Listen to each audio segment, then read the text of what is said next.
सुक्ला गण्डकीमा 3 जनाको विभत्स हत्या। तनहुँको सुक्ला गण्डकी नगरपालिका 5 बेलचौतारा कसरी घाटमा 3 जनाको शव फेला परेको छ। 2 पुरुष र 1 महिलाको विभत्स हत्या गरिएको अवस्थामा शव फेला परेको हो। शनिबार बिहान कसरी घाटमा निर्माणाधीन फोहोर मैला प्रशोधन केन्द्रका 1 कर्मचारीले शव देखेपछि इलाका प्रहरी कार्यालय बेलचौतारामा खबर गरेका थिए। फोहोर मैला प्रशोधन केन्द्रको कम्पाउन्ड बाहिर 2 जना पुरुषको शव फेला परेको हो। इलाका प्रहरी कार्यालय बेलचौताराको टोली पुगेर सोधखोज गर्दा पत्ता लाग्यो मृतक मध्ये 1 जना फोहोर मैला प्रशोधन केन्द्र सञ्चालनका लागि सुक्ला गण्डकी नगरपालिकासँग सम्झौता गरेर काम गरिरहेको ग्रीन रोड प्रालिका कर्मचारी हुन्। सुक्ला गण्डकी नगरपालिका 11 पाल्पालिसापका अन्दाजी 40 वर्षीय नारायण विक यो महिनादेखि प्रशोधन केन्द्रमै बसेर काम गरिरहेका थिए। उनले त्यहाँ काम गर्न थालेको करिब 3 महिना भएको छ। अर्का मृतक पुरुष पनि प्रशोधन केन्द्र बाहिर टहरा बनाई बसिरहेका व्यक्ति थिए। उनको हालसम्म पहिचान खुल्न सकेको छैन। पहिचान खुल्न नसकेका ती व्यक्तिको साथमा 1 जना महिला समेत बस्दै आएकी थिइन्। 2 जनाको शव फेला पर्नु टहरामा मृतक पुरुषसँगै बस्दै आएकी महिला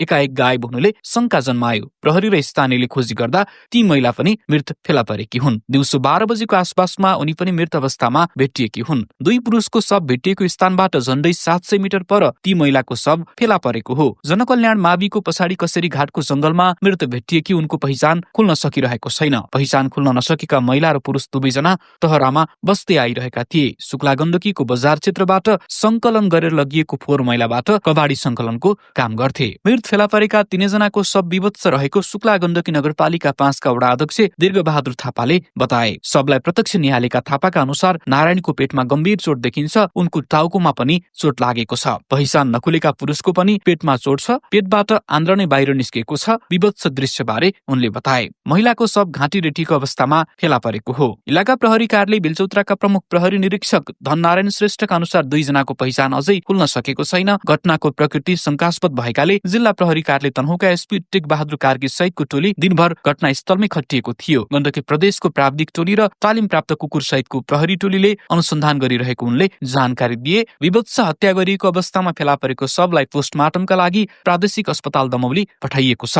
प्रहरीले सबै कोणबाट अनुसन्धान बढाइरहेको प्रहरी निरीक्षक श्रेष्ठको भनाइ छ।